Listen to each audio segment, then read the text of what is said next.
జై హనుమాన్. సుశీలమ్మ చేతి వంట ఛానల్కి స్వాగతం. ఈరోజు ఈ సీజన్లో బాగా దొరుకుతుంది కదండి మన మెంతికూర. పసుపు పప్పు పొడిపప్పు ఎలా చేయాలో చూపిస్తాను.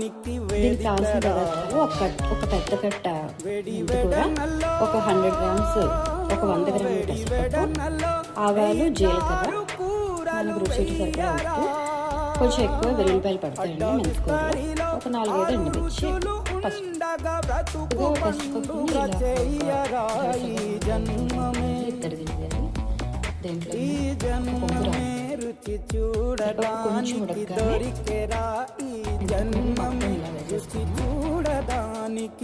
ఉడకగానే